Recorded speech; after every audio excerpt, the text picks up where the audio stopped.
how can you say that someone should not have at least been sanctioned, censored, fined, or more than that? It's hard to believe that they can get away with doing this, but they did. What he's talking about is the death of 2 divers working on an oil rig in the Gulf of Mexico. Many more than 2 have died on those rigs, and everyone blames everyone else.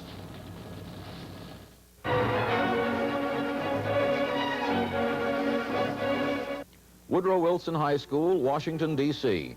20 years ago, about 400 young men and women graduated. Recently, about 150 of them got together in a reunion, and it's at least possible that each of them noticed how much older all the others had gotten.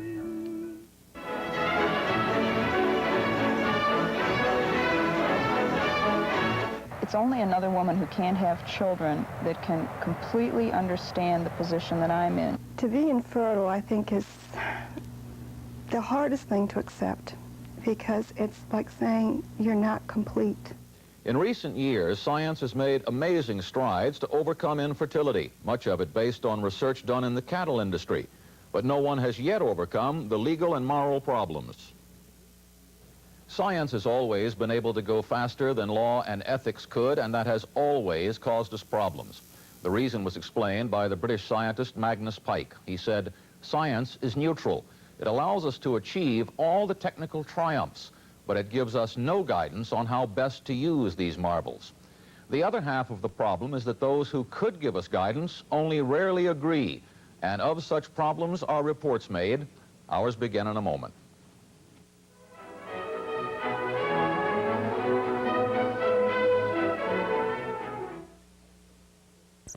The first oil rig in Mexico was put in place in 1947. There have been major improvements since then, but as Rebecca Sobel reports, working on or under those rigs is still one of the more dangerous things a person can do.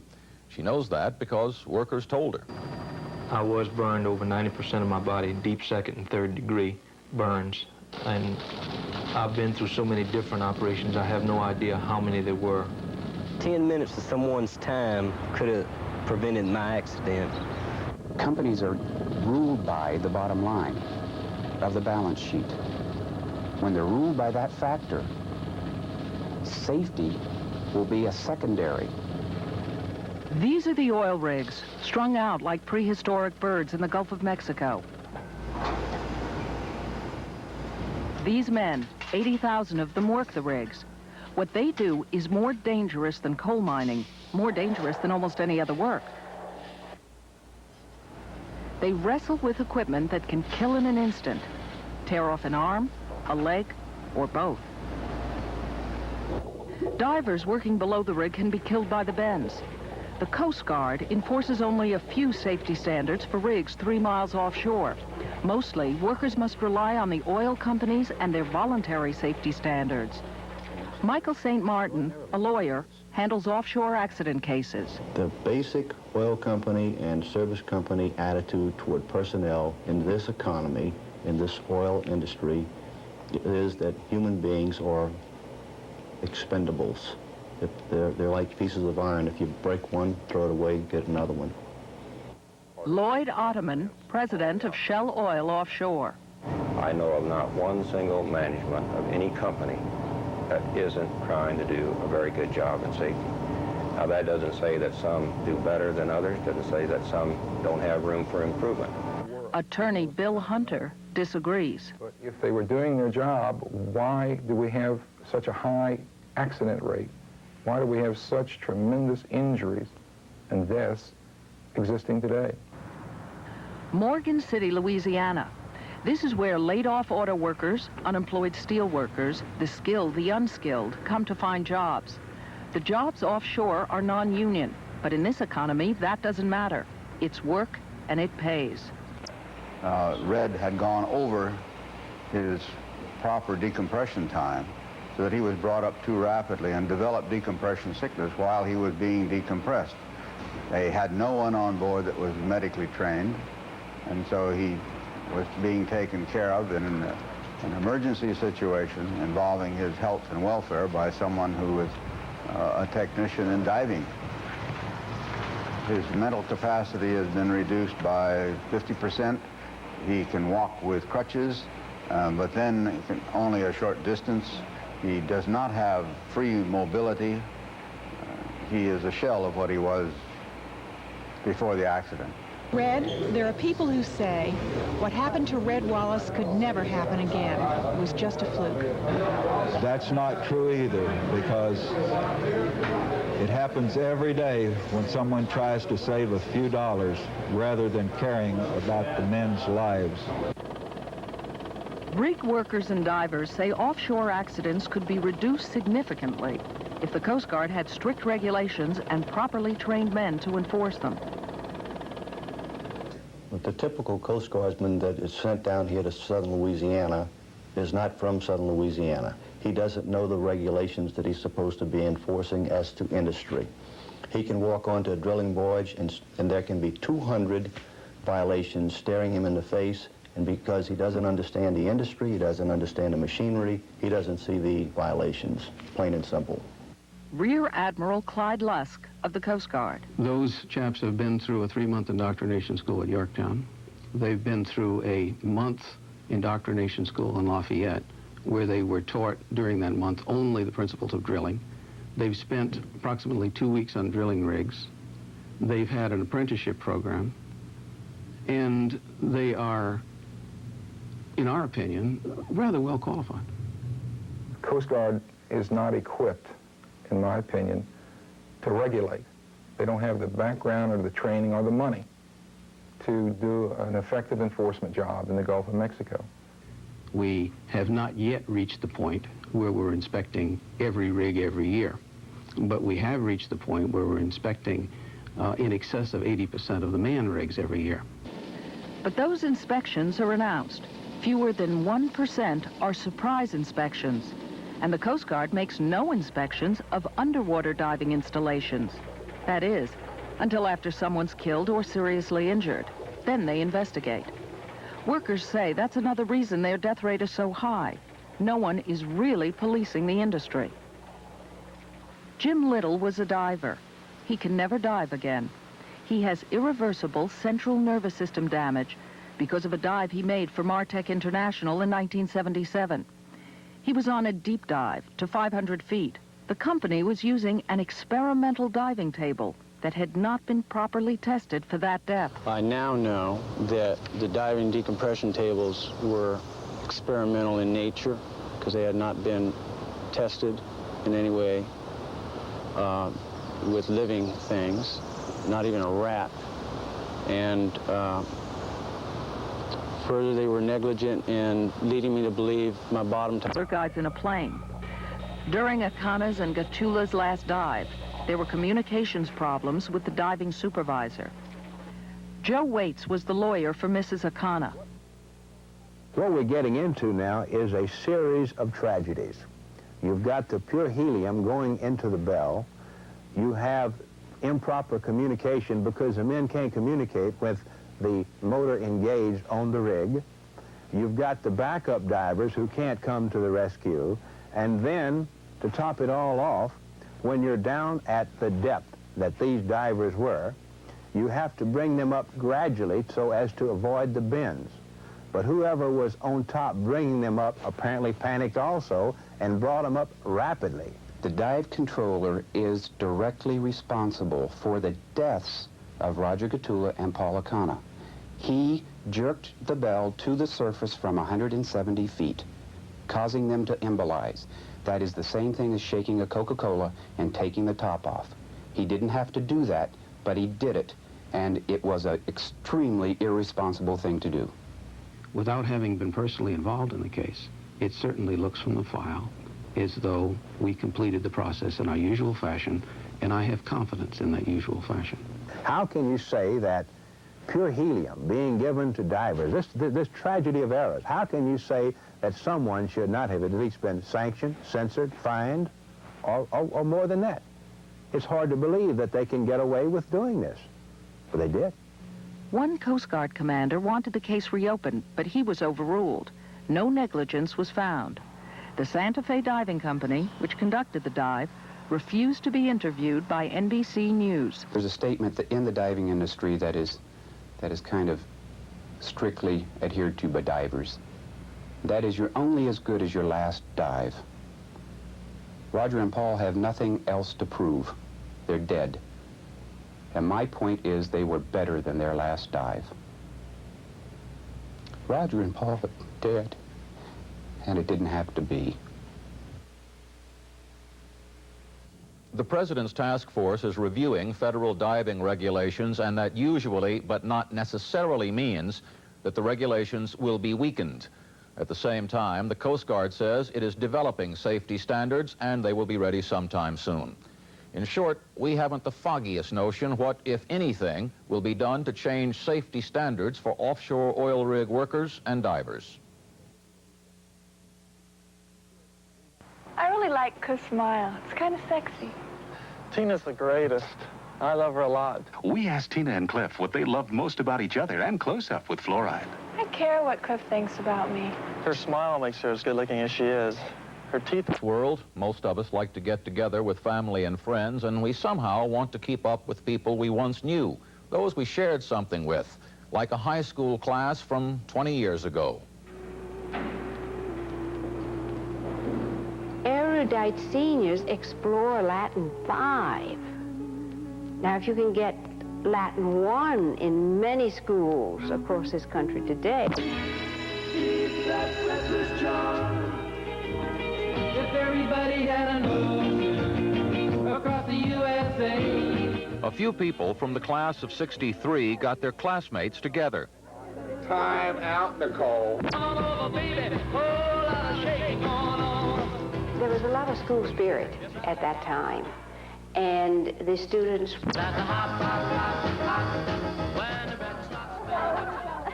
Hi, Janet. All right, hold it, folks. Time out. Time out. Hold up, folks. Hold up. Hold up. A dream lover will come my way. The music now was the music then. In my arms, and know the magic of her charms, 'cause I want... I like it here. I was away for a while in New York City. to call my own.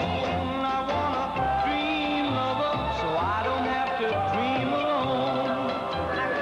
Doll, come along with me when I'm feeling wild. To be ever loving, true and fair. To run her fingers through my hair. Come. I just remember what we used to do in your basement. Come along and be my party doll. Come along and be my party doll. I'll make love to you, I'll make love to you. Well, Did you see Betsy Porter? Oh, yeah. Did she look hot? Yeah, I gotta go find her, actually. I want to see Betty Trail. Let's start trolling. We were lovers way back when.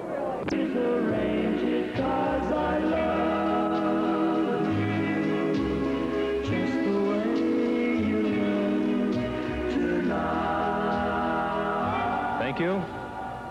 Be back for the 25th. Reproduction problems are scientifically simple, but a legal tangle. The first test tube baby was born 5 years ago this month, and the technique of in vitro fertilization has been used many times since then.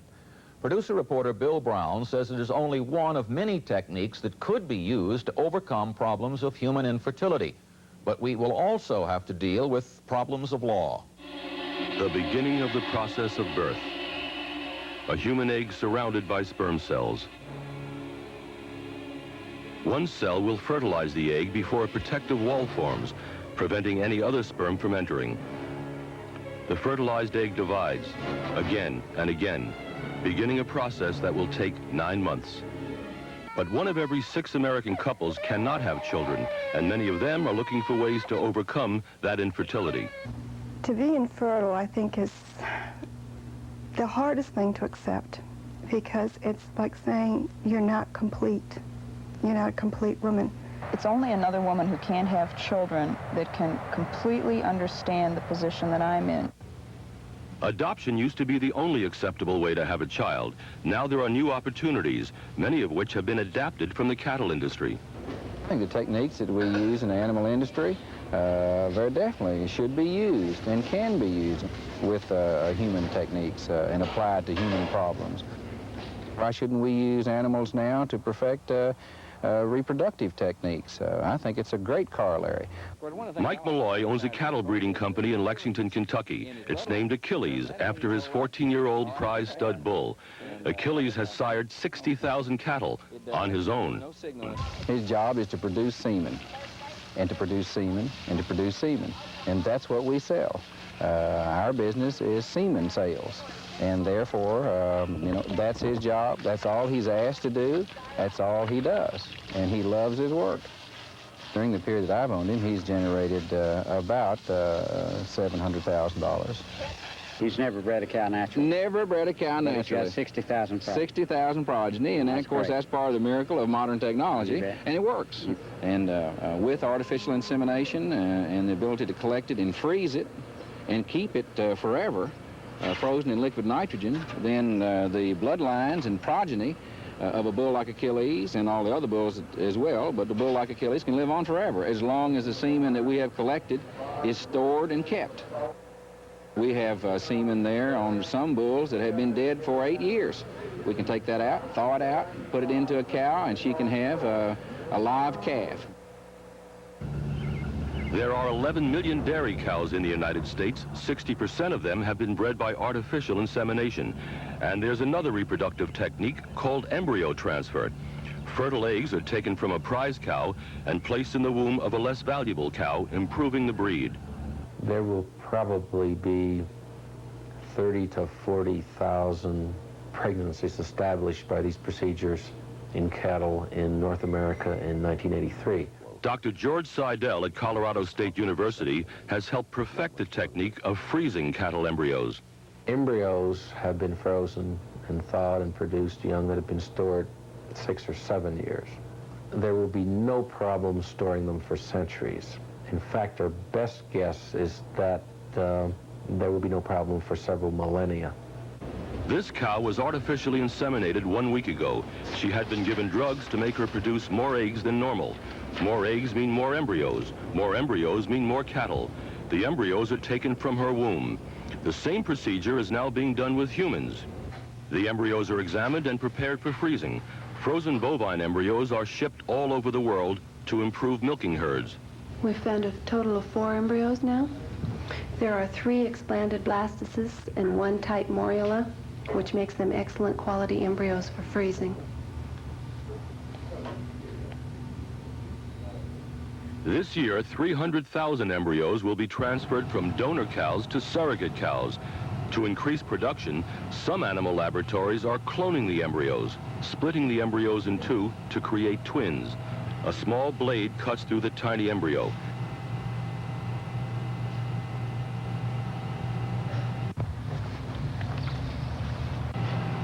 Half of the embryo is placed in an unfertilized cow egg. There are now 2 complete embryos with a good chance of developing into healthy twins. The calves can be worth as much as $20,000 each, so the breeder doubles his money. In the cattle industry, all of these techniques are ordinary, commonplace. Okay, the semen that we just gave away in our last drawing was the 1981 Grand Champion Simmental Bull at the North American. So they certainly got a good deal with 10 free ampules of semen on that door prize. And the sire of continuation was Savior, and one of his calves just won the last class. So you can tell good genetics certainly do prove themselves in offspring. Artificial insemination and other techniques have been used successfully in the production of cattle. Now some of this same technology is being used to solve human fertility problems, and that has raised legal and ethical questions, questions never addressed to animals. As far as anybody knows, no cow has ever suffered a moral dilemma, and no bull has ever gone to court on a paternity suit. The law just has not caught up with the new reproductive technologies. We're entering a sort of brave new world of law. Laurie Andrews is a Chicago lawyer who specializes in fertility laws, or the lack of them. We're at the stage where a child could actually have 5 parents, a sperm donor, an egg donor, a woman who would carry the child, and then the couple who raise it. And the rights and responsibilities, legally, of all these parties need to be sorted out, and they haven't been yet. Something a bull doesn't have to worry about. Something a bull does not have to worry about. This Michigan couple, Mike and Joanne Ramirez, are one example of the legal problems. Joanne is infertile. They hired a surrogate mother to carry their child. Mike's sperm was used to artificially inseminate the surrogate. The problem is, under Michigan law, the baby, due in August, will not be theirs. Before we got married, we had discussed Joanne not being able to have children. And we both decided we wanted to have children. It was always our lifelong desire to. And after a couple days of thinking it over, I said, well, let's look into it. Let's make an inquiry. Noel King is Mike and Joanne's lawyer. His office has arranged 33 births using surrogate mothers. He knows the problems. We have problems with the hospitals not wanting to let a non-related woman into the hospital to feed the newly delivered child. We have trouble with getting that woman's name, the infertile woman's name, on a birth certificate. Because of the payment of $10,000, because if the surrogate is married, there's a presumed husband that's the natural father or the legal father of the child, when in fact it really isn't him, and nobody says it's him, but rather it's another man who's willing to step forward and say, hey, that's my baby, and I want my name on that birth certificate, and everybody else agrees with it, and why won't you let us do it? We want to be able to walk out that hospital with the baby in Michael's arms, and they don't want that. They don't recognize Michael's paternity. And that's our problem. Michigan does not recognize Michael's paternity. What it's made me do is search out the laws of other states. In other words, if Michigan says I can't do something, I'll go to California, I'll go to Hawaii, I'll go to Florida, any state that has a law that will allow me to get the process done. And in Columbus, Ohio, the city prosecutor says taking money to carry someone else's child is illegal. This is what is classified a first-degree misdemeanor under Ohio law, and has maximum penalties of a $1,000 fine and 6 months in jail. This is who they are thinking of prosecuting. Kathy Wyckoff has a service that provides surrogate mothers. It's extremely important that I provide a service that will allow another woman to know what it's like to be a mother. I've heard some horror stories that have occurred in other states because the law doesn't address many of these questions of custody and support and inheritance and all those types of things. If I'm taken out of surrogate parenting and the state deems that this is illegal and it cannot exist, these people have had a little taste of something that's special to them already. They know that this avenue is available to them. Whether or not it's legal or illegal will not change the fact that those people are going to find a way to have another woman give birth to their child. In 1978, Mrs. Doris Del Zio sued Columbia Presbyterian Hospital and its chief gynecologist for halting what she felt was her last chance to have a child. The court awarded the Del Zios $50,000 for emotional damage. She and her doctors hoped she would carry the world's first test tube baby.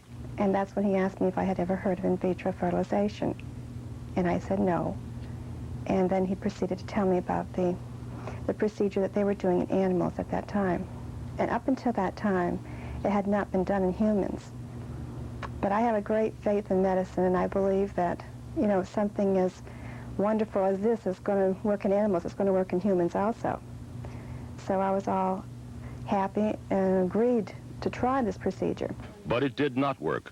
The hospital's chief gynecologist halted the experiment, and her doctor called her to tell her the news. He called me to tell me that Dr. Vanderweil, that was a name I had never heard of before, had broken the sterilization and had destroyed the embryo at that point. He had destroyed my child at that point. That's the way I felt about him. You in the hospital were the subject of a suit in 1978 brought against you by a woman, Mrs. Del Zio. This suit has nothing to do with the merit of the procedure. It had to do with whether physicians who are not qualified can do procedures.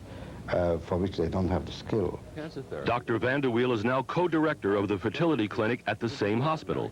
He now believes test tube babies will become commonplace. 1 and 2 years from now, this is going to be a routine procedure. In fact, I wouldn't be surprised. I would say it will be as routine as we do bypasses now in any of the major hospitals. I think I will never forgive or forget. There comes a point in your life when you kind of think you've overcome it, but you don't. You never do. And that's something that's difficult to talk about even now, because it would have been 10 years this month, June, that my baby would have been born. And it's something you don't forget. This is the largest sperm bank in the United States. The New York company is called IDANT. They have freeze-stored sperm from 8,000 men. This year, 2,000 women in the country were fertilized with sperm that had been frozen. Half the sperm is from men who will become sterile from chemotherapy, the other half from anonymous donors. Their sperm is shipped to doctors all over the country, and here, too, there are potential legal problems. Already, children born through artificial insemination have been lobbying state legislatures to try to win the rights to see and meet the donor of the sperm. You can imagine what this is doing to the doctors of our country, many of whom donated sperm as medical residents. They're terrified that all of a sudden these offspring are going to show up at their door and say, "Hi, Daddy." 33 years ago, Suzanne Rubin's mother was inseminated with sperm from an anonymous donor. She found out about it 2 years ago and has been looking for her biological father ever since. It's a process of elimination. In other words, I know certain facts about this person. I know where he was. I know certain things about him. I know some of his physical characteristics. It's a question of eliminating those who are possible. There's only one medical school, one large medical school operating in Los Angeles at the time, and the donor supposedly was a medical student. Ultimately, I suspect that I will come up with about 15 names. At that point, I'll go to pictures. I'll find him. I will either find him or I will find his grave, one or the other. 1 in 6 couples in this country cannot have a child by traditional means. The question, though, in the legal realm is how can we best protect these couples? For many of them, the search for a child is like a desperate cancer patient's search for a cure. And, you know, there need to be better laws to protect for rights and responsibilities involved there. And also to protect the rights of the child. Yes. I'm surprised. The child seems to be the most neglected party in this whole proceeding. There is no unanimity of laws concerning human reproduction among the 50 states, so the states do not agree on what science may do. But in the United States this year, 20,000 women will be artificially inseminated, and that is twice as many as last year. And in Australia, a woman has been impregnated with her own frozen embryo. No doubt.